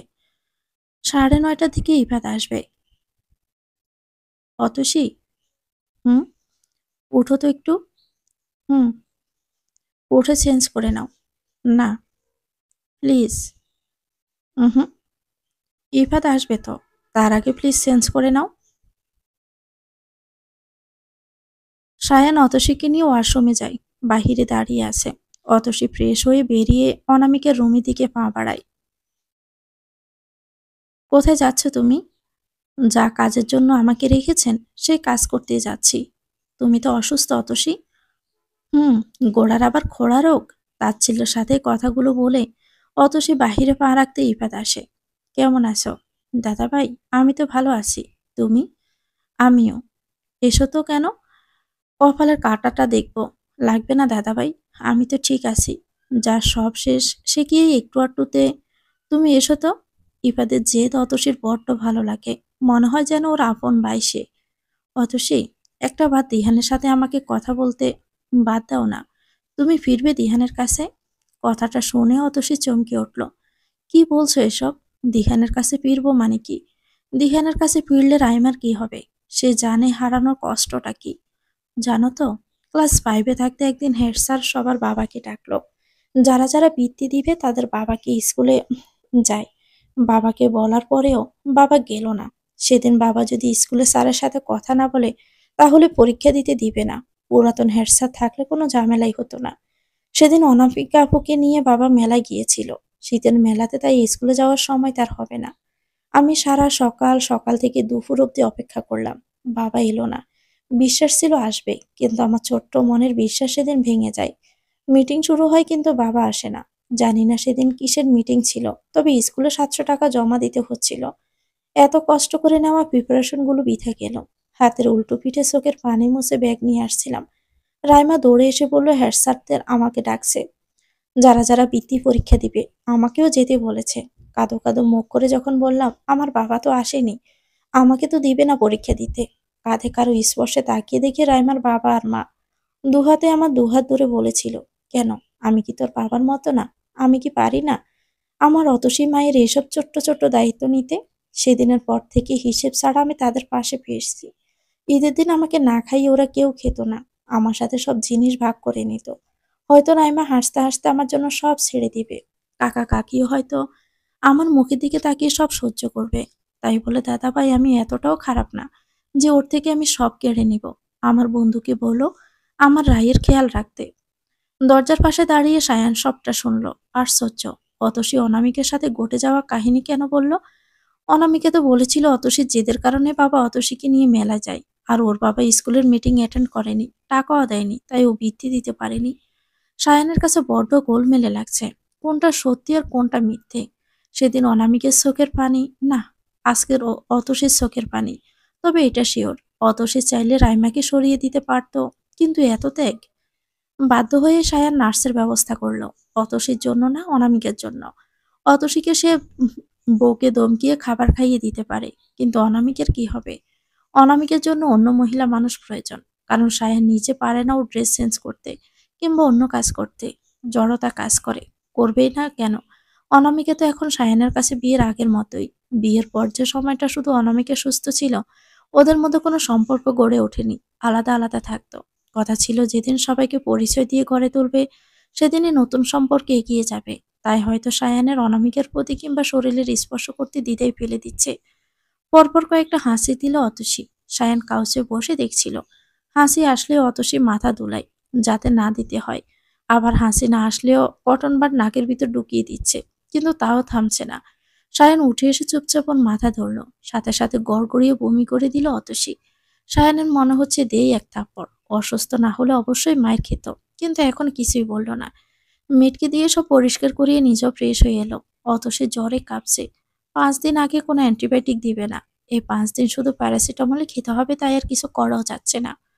ইবাদের কল থেকে স্বস্তির নিঃশ্বাস ফেলল সায়ান। অতসীর জ্বর কমেছে কিছুটা। তারপর সায়ান অতসীর করা কাজগুলোর কথাই বলল। চুপচাপ শুইয়ে রাখতো। কিছু খাইয়েছিস? আচ্ছা শোন, তোকে একটা কথা জিজ্ঞেস করা ছিল। হ্যাঁ বল। অনামিকের সাথে কি বিয়ের আগে মেলামেশা করতি? ঠিক কি বলতে চাইছিস তুই? তোরা কি ফিজিক্যাল ইনভলভ ছিলি? তোর কি মাথা খারাপ? আমাকে কি তোর এমন মনে হলো? ইনফ্যাক্ট অনামিকার সাথে আমার আজ অব্দি ফিজিক্যাল কিছুই হয়নি। শিওর তুই? আমি না তো কি, তুই শিওর হবি? আচ্ছা অতসীর খেয়াল রাখিস। বেশ চিন্তিতভাবে কল কেটে দিল ইফাত। সায়ানের কথার সাথে ওর হাতে থাকা রিপোর্টগুলো তো মিলছে না। কোথাও কি কিছু একটা ভুল হচ্ছে, নাকি অনামিকা নিজেই একটা মরিচিকা? ইফাত রিপোর্টগুলো হাতে নিয়ে বাংলাদেশের বেস্ট গাইনোকোলজিস্ট মিসেস ফাতেমা ইব্রাহিমের কেবিনের দিকে এগিয়ে যাচ্ছে। রাত যত বাড়ছে অতসীর জ্বর দ্বিগুণ হারে বেড়ে চলছে। একদিকে অতসী, অন্যদিকে অনামিকা। আশ্চর্য হলেও সায়ান অতসীর সাথেই আছে। জ্বরের তাপে অতসীর পুরো লাল হয়ে গেছে। হঠাৎই মায়ের বলা একটা কথা সায়ানের মনে হলো। একদিন মা জ্বর নিয়ে একটা হাদিস বলেছিলেন। আয়েশা রাদিয়াল্লাহু তাআলা বর্ণিত হাদিসে আছে, মহানবী সাল্লাল্লাহু আলাইহি ওয়াসাল্লাম বলেছেন, জ্বর হয় জাহান্নামের তাপ থেকে, কাজে তোমরা পানি দিয়ে তা ঠান্ডা করো। সায়ান অতসীর মাথায় জলপট্টি দিয়ে দিল। গা মুছিয়ে দিবে কিনা চিন্তা করতেই আবার ফিরে এলো। হাত পা গলা ভালো করে মুছে দিল। মাঝে মধ্যে গিয়ে অনামিকের খোঁজ নিচ্ছে। ইফাত ঘন্টায় ঘন্টায় কল দিচ্ছে, শুধু একটা কথাই, কিছু খাইয়ে মেডিসিন খাইয়ে দিতে। কিন্তু কপাল সায়ানের, এই মেয়ে একটু পানি খেলেই বমি করে ফেলে দিচ্ছে, আর থরথর করে কাঁপছে। এভাবে রাত 12টা বাজলো। আবারও ইফাত কল দিয়েছে। কিছু কি খেয়েছে? একটু আপেল খেয়েছিল। মেডিসিন? না। আবারও বমি করেছে। ভাই কিছু কর, না হলে মেয়েটা মরে যাবে। চুপচাপ শুইয়ে রাখ। আর শোন, আমার বোনের চুল মাশাআল্লাহ অনেক বড়, চুল ভেজাবি না, না হলে ঠান্ডা বেশি লাগবে। আজ আমার নাইট আছে তো তাই, কাল আসবো। আচ্ছা। কল কেটে দেখে অতসী বিছানায় বসে আছে, সব ড্রেস চেঞ্জ করেছে। সায়ান এসে বাঁ হাতে ওর কোমর পেঁচিয়ে বিছানায় আধা শোয়া হয়ে মাথা জোর করে সায়ানের বুকে রাখে। অতসী প্রথমে উঠতে চাইলেও উঠতে পারে না। মিস্টার মাহমুদ, বলো। আমাকে ছাড়ুন, আমি ওয়াশরুমে যাব, বমি আসছে। সায়ান ডান হাতে অতসীর দুহাত ধরে। হায় আল্লাহ, এই পিচ্ছি পিচ্ছি হাত। সায়ানের এক হাতে দুহাত হেঁটে যাচ্ছে। অতসী, তোমার 3টে স্বপ্নের কথা বলো তো। আমার 3টে স্বপ্ন? হ্যাঁ। আচ্ছা। 1, আমার একটা গাভী থাকবে, আর আমি তাকে চুনু চুনু বলে দুধ পানাবো। আমার অনেকগুলো হাঁস মুরগি থাকবে, অনেক ডিম পারবে, আমি সেগুলো বিক্রি করব। আমার হাফ ডজন বাচ্চা কাচ্চা থাকবে। সায়ান অতসীর কথা শুনে ওর দিকে তাকায়। অবাক হওয়ার শব্দ আসমানে সে অবস্থান করছে। Are you serious? হ্যাঁ। হ্যাঁ। এসব অদ্ভুত স্বপ্ন কোথায় পেলে তুমি? আর শুনু শুনু কি? যখন দুধ ফানাবো তখন একটা শব্দ হয়, শুনু শুনু। অতসীর কথা শুনে গা কাঁপিয়ে হাসতে লাগলো। অতসীর বেশ রাগ হলো, হাতে জোরে চিমটি কাটলো। উফ, কি করছো তুমি? হাসলেন কেন? আচ্ছা আচ্ছা, হাসবো না, কিন্তু তোমার সব স্বপ্ন পূরণ করব। হ্যাঁ? কি হলো? আপনি পূরণ করবেন মানে? করবে তো দিহান জি। হোয়াট? দিহান কেন তোমার বাচ্চার বাবা হতে যাবে? তুমি ভুলে গেছো তুমি আমার লিগ্যাল ওয়াইফ? আপনি খুবই খারাপ। আপনি আমার থেকে আমার সব কেড়ে নিয়েছেন। আমার দিহানকে কেড়ে নিয়েছেন। আমার সব শেষ করে দিয়েছেন। আমার দিহানকে কাঁদিয়েছেন। আমাকে মেরেছেন। আমি আপনাকে খুন করব। তারপর আমি পালিয়ে যাব দিহানের সাথে। দেখবেন তখন মজা কাকে বলে। কথাগুলো বলে অতসী সায়ানকে মারতে থাকে। সায়ান পুরোপুরি অবাক। অতসী জোরের করেই এমন করছে। গা তো পুড়ে যাচ্ছে, না হলে অতসী এমন করার মেয়ে না। অন্তত পালিয়ে যাওয়ার প্ল্যানের কথা সায়ানকেও বলতো না। অন্য সময় হয়তো রিয়েক্ট করতো, কিন্তু এবার করলো না। চুপচাপ অতসীকে নিজের সাথে জড়িয়ে ধরলো সায়ান। আচ্ছা, কোনো জড়তা কাজ করছে না কেন? মনে হচ্ছে সবই স্বাভাবিক, কিন্তু এমন তো হওয়ার কথা ছিল না। অনামিকার প্রতি অস্বস্তি, অতসীর প্রতি স্বাভাবিক ব্যবহার সায়ানকে ভাবিয়ে তুলছে। অতসী, হুম, কিছু খাবে? হ্যাঁ। কি? চুমু। What? Are you kidding with me? আমি serious mister Mahmud. One condition, one answer. What? তুমি মিল্কশেক খেয়ে নেবে, আর একটা উত্তর দাও। কি? দিহান কি তোমাকে কখনো কিস করেছে? না। কেন? দিহান বলতো আমি ওর লেডি লাক। আমাকে কিভাবে অপবিত্র করবে? সম্পর্ক বৈধতা পেলেই নাকি সবকিছু হবে। আচ্ছা। সায়ান যেন মনে মনে এটাই প্রার্থনা করেছিল। উত্তর পেয়ে ঠোঁটের কোণে হাসি ফুটেছে। অতসীর দিকে মিল্কশেক এগিয়ে দিল। প্রথমে নাইনকুর করলেও পরে পুরোটা শেষ করে মেডিসিন খেয়ে বিছানা দুপা তুলে বসলো অতসী। আমার চুমু। সায়ান ভেবে পাচ্ছে না কি করবে। এভাবে কি ঠিক হবে? তারপর অতসীর হাতে আলতো করে চুমু দিল। এটা কি? তুমি যা চাইলে। তোমার বাসায় চুমু? এটাকে হামি বলে। চুমু হয় গভীর, যেখানে ভালোবাসা, আবেগ, অনুভূতি প্রকাশ পায়। হয়েছে, এখন ঘুমাবে আসো। অতসীকে জোর করে নিজের সাথে জড়িয়ে ঘুমিয়ে পড়ল সায়ান। কিছুক্ষণ পর খেয়াল করলো অতসী গভীর ঘুমে কিছু, কিন্তু দুজনেই ঘেমে আছে। অতসীর জ্বর সেরেছে, অতসীর ভেজা শরীর সায়ানকে ভিজিয়ে দিচ্ছে। গায়ে টি শার্ট লেপটে আছে। সকাল 7টার দিকে ঘুম ভাঙল অতসীর। মাথায় প্রচন্ড ব্যথা। নিজেকে সায়ানের বাহুতে আবিষ্কার করে বেশ অবাক হয়েছে। তারপর আবার এলো কেমন খালি গায়ে কেন? এত ভাবতে পারছে না অতসী। তাই চুপচাপ উঠে ফ্রেশ হয়ে অনামিকাকে দেখতে যায়। হ্যাঁ, অনামিকা ঠিকই আছে। প্রচন্ড ক্ষুধা পেয়েছে। নিচে নেমে এক পিস ব্রেড আর একটু পানি খায়। সব যেন তেতো করলা। এ লোক এখানে করছেটা কি? কাল তো দিনে বেশ যত্ন আত্তি করেছে। সব কেড়ে নিয়ে এত আদিক্ষেতা। উপায় না পেয়ে অতসী আবার গিয়ে বাপাশে শুয়ে পড়ে। কিছুক্ষণ পর সায়ানের কল আসে। অতসীর ডিস্টার্ব হবে তাই দূরে গিয়ে কথা বলে। যেহেতু অফিসে যাচ্ছে না, তাই ফ্রেশ হয়ে অনামিকাকে দেখে ব্রেকফাস্ট করে আবার অতসীর রুমে। অতসীকে সে চোখে হারাচ্ছে। অথচ কেন? 4টা দিন কেটে গেল। অতসী মোটামুটি সুস্থ। তাই সায়ান আজ অফিসে যাচ্ছে। অতসী নিচে কফি বানাচ্ছিল। এদিকে সায়ান ডেকেই যাচ্ছে। কোমরে শাড়ির আঁচল গুজে সায়ানের সামনে দাঁড়ালো অতসী। কি সমস্যা? সমস্যা মিস্টার মাহমুদ? অফিসে যাব তুমি জানো না? তো আমি কি করব? টাই বেঁধে দিবে কে? আমি পারবো না। কেন? আপনি কত লম্বা? আমি নাগাল পাই না। কোমরে ব্যথা লাগে তো। সায়ান দুহাতে আঁকড়ে অতসীকে উঁচু করে। তবুও বাঁধতে হবে। অতসীও চুপচাপ বেঁধে দেয়। এ লোকের মতিগতি কয়েকদিন যাবৎ, বিশেষ করে অসুখের সময় থেকে ভালো লাগছে না। কি চায় কে জানে? এমনভাবে কথা বলে, ব্যবহার করে যেন আমি তার বিয়ে করা বউ। বউ? হ্যাঁ, আমি তো তার বই। তার প্রথম বউয়ের জন্য আনাদা আসি। সে চাইলে আমার সাথে এসব করতেই পারে। এসব মনে মনে ভাবতেই টাই বাঁধা শেষ হয়। সায়ান ছেড়ে দেয়। নার্স বাদ দিয়ে দিন। আমি এখন সুস্থ। তোমার না চিন্তা করলেও হবে। ঠিক সময় খেয়ে নিবে, আজ আসতে লেট হবে। অনামিকার সাথেই থাকবে। আর শোনো, বিশ্রাম নিবে। ইবাদ আসলেও যা যা বলবে মন দিয়ে শুনবে। সায়ান কথাগুলো বলেই চলে যায়। অতসী নিজের রুমে গিয়ে লম্বা শাওয়ার নেয়। কেমন যেন নিজের শরীর দিয়ে জ্বর জ্বর স্মেল পাচ্ছে। প্রায় 2 ঘন্টা পর সায়ান মিটিং শেষ করে সামনে ল্যাপটপ নিয়ে বসলো। বাসার ফুটেজের স্ক্রিন অন করতে চক্ষু সড়ক গাছ। দিহান? দিহান বাসায় কি করছে? দিহান অতসীর হাত ধরে টেনে বাহিরে নিয়ে যাচ্ছে। ডুপ্লেক্স বাড়ির সামনে সায়ানের মিৎসুবিশি পাজরা দাঁড়ানো। দৌড়ে সায়ান ভিতরে গিয়ে পুরো বাসা অতসীকে খুঁজেও পেল না। তবে কি সত্যি অতসী দিহানের সাথে চলে গেছে? বাসায় এতগুলো লোক, এতগুলো গার্ড, কেউ যেন দিহানকে আটকায়নি। অতসী বলে জোরে চিৎকার করে ড্রয়িং রুমে থাকা শোফিজের কর্নারে জোরে আঘাত করে। কাছে দেওয়াল নিমিষে ভেঙে যায়। মাথা নিচু করে বসে আছে সায়ান। চোখে মুখে রাগ স্পষ্ট। দৃষ্টি নিচের দিকে। কাজের লোকগুলো ততক্ষণে চুপচাপ দাঁড়িয়ে আছে একটা কোণে। হঠাৎ করে খেয়াল করলো খালি পায়ে লাল পাড়ের কালো শাড়ি পরা কেউ সায়ানের সামনে দাঁড়িয়ে আছে। মুখ তুলে তাকাতেই দেখলো অতসী।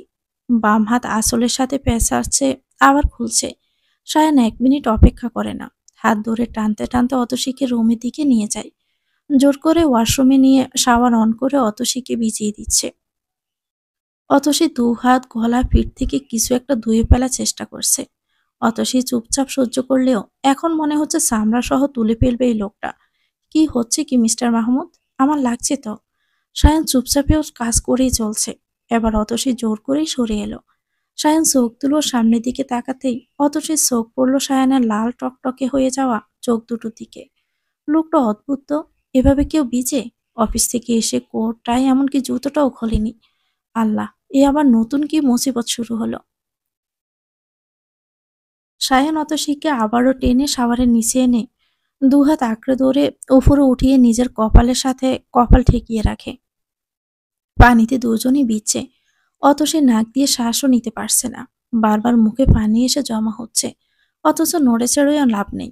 এবার অতসী মুখের ভিতর পানি জমিয়ে খুব সুন্দর করে সম্পূর্ণ পানি সায়ানের দিকে দিল।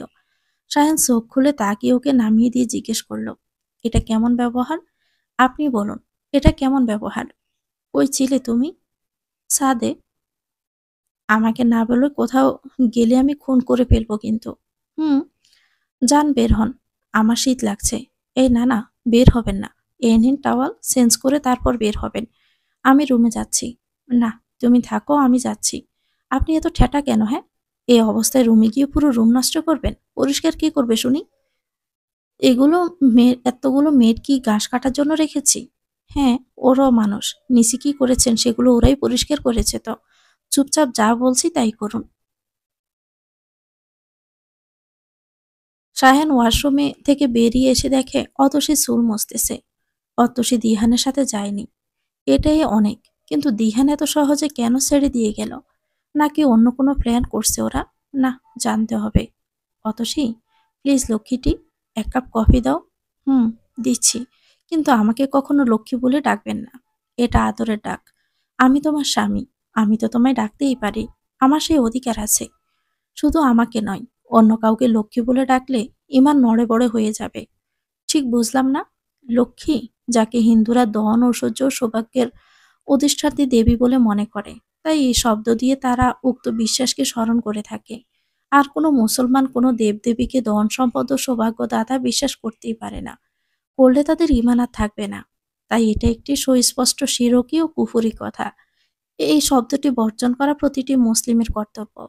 আল্লাহ বলেন, তারা কি জানে না আল্লাহ যার জন্য ইচ্ছে রিজিক প্রশস্ত করেন আর যার জন্য ইচ্ছে সীমিত করেন। এতে রয়েছে মুমিনদের জন্য নিদর্শন। সূরা জুমার 52। হযরত সুহাইব রাদিয়াল্লাহু তাআলা থেকে বর্ণিত, তিনি বলেন, রাসূলুল্লাহ সাল্লাল্লাহু আলাইহি ওয়াসাল্লাম বলেছেন, মুমিনের বিষয় কতই না সুন্দর, আর তার সকল অবস্থা তার জন্য কল্যাণকর। আর এটা একমাত্র মুমিনেরই বৈশিষ্ট্য। যদি সে নেয়ামত ও সুখ লাভ করে, তাহলে সে আল্লাহর শুকরিয়া আদায় করে, ফলে তার জন্য কল্যাণকর হয়। আর যদি সে মুসিবতে আক্রান্ত হয়, তাহলে সে সবর করে, ফলে এই অবস্থায় তার জন্য কল্যাণকর হয়। সহিহ মুসলিম হাদিস। সায়ান অতসীর দিকে একদিনে তাকিয়ে আছে। অতসী অনামিকা দুজন যেন এক পয়সার ইপিট ওপিট। অনামিকের মুখে সারাদিন ব্র্যান্ডের কসমেটিক্স কিংবা ডিজাইনার ড্রেসের নামই থাকতো। আর অতসী, সেই যেমনটা একজন পারফেক্ট রমণী হওয়া উচিত। কিন্তু সায়ানের অনেক প্রশ্ন জমে আছে, যার উত্তর শুধুই অনামিকা।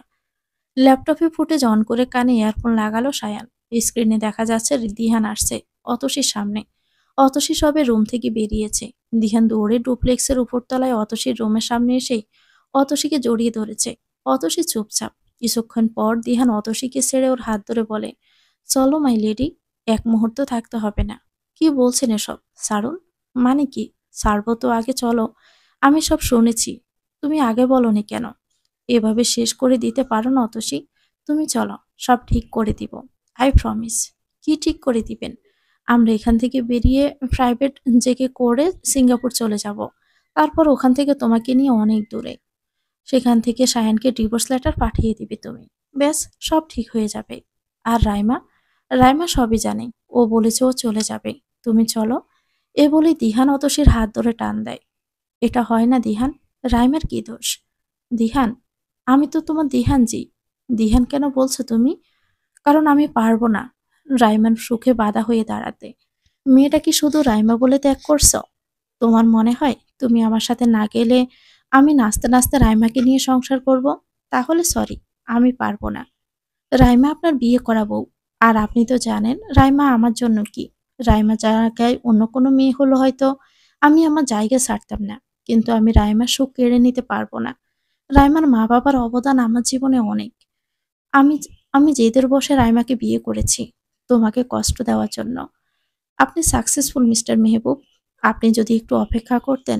যাই হোক, আপনি এখন চলে যান। অতসী প্লিজ, এত বড় শাস্তি তুমি আমায় দিও না। আপনি প্লিজ আমাকে আত্মহত্যা করতে বাধ্য করবেন না। অতসী, তুমি কি পাগল হয়ে গেলে? দিহানের ডান হাত অতসী ওর মাথায় রাখে। আপনি আপনাদের সম্পর্ককে সুযোগ দিবেন, রাইমা সব স্বপ্ন পূরণ করবেন। এমনটা না করলেও পারতে। তুমি জানো, আপুর পর তুমি আমার সবকিছু। দিহান, আমি ছিলাম, সময়ের স্রোতে আমি হারিয়ে যাচ্ছি। আপনাকে রাইমাকে আঁকড়ে ধরতে হবে। লাইফটা কি কোনো গেম না? অতসী প্লিজ চলো। দিহান, আমি পারবো না। দিহানের চোখে পানি। অতসী তো কখন থেকেই সে কাঁদছে। তুমি এত বোকা কেন মেয়ে? এত বোকা কেন? কেন মানুষকে তোমাকে ছোট করার অবহেলা করার সুযোগ দাও তুমি? একটু বলবে? যারা তোমার ধারে কাছে আসারও যোগ্যতা রাখে না তারাও তোমাকে কথা শুনিয়ে যায়, আর তুমি চুপচাপই পড়ে থাকো। কেন প্রতিবাদ করতে পারো না তুমি? যদি শুরু থেকে সেসব মানুষকে জবাব দিয়ে আসতে, তাহলে আজ এত দূর আসতে হতো না তোমাকে। সাহস কি করে পায় কেউ তোমাকে কিছু বলার? কি প্রয়োজন সেসব মানুষকে সম্মান দেওয়ার যারা তোমাকে দিচ্ছে না? একসময় আপনিই তো বলতেন এসব ইগনোর করতে, সমালোচনা সহ্য করতে। এসব বাধা না আসলে উপরে ওঠা যায় না। ভুল করেছি আমি। আমার উচিত ছিল তোমাকে তখন থেকে এসব বিষয়ে সাবধান করা। প্রথম প্রথম যদি এসব কথার উত্তর দিতে, তাহলে আজ কেউ কথা বলার আগে 10 বার ভাবত। অতসী, তোমার লাইফ, চিন্তাও তোমার। এমন কোনো মানুষকে কোনো ইম্পর্টেন্স দিও না যারা আগারও খাবে তলারও কুড়াবে। প্রমিস করো, কোনো দিন মনে হয় তোমাকে এ সম্পর্কে অপমানিত হতে হচ্ছে, তুমি সেদিন বেরিয়ে আসবে। আমি তোমার জন্য সব সময় থাকবো। আজ থেকে বন্ধুর মতো আমাকে পাশে পাবে। রাইমার সাথে আমাদের সম্পর্ককে আমি সুযোগ দিব, কারণ আমি তোমায় ছুঁয়ে বলেছি কি না, সুযোগ দিলেও আমার মনে তুমিই থাকবে সারা জীবন। ভালো থেকো মাই লাভ, নিজের খেয়াল রেখো। তো ভিউয়ার্স, গল্পটির নাম হচ্ছে দায়িত্বের সংসার। এর পরবর্তী অংশে চ্যানেলটিকে সাবস্ক্রাইব করে আমাদের সাথেই থাকবেন। আল্লাহ হাফেজ, আসসালামু আলাইকুম।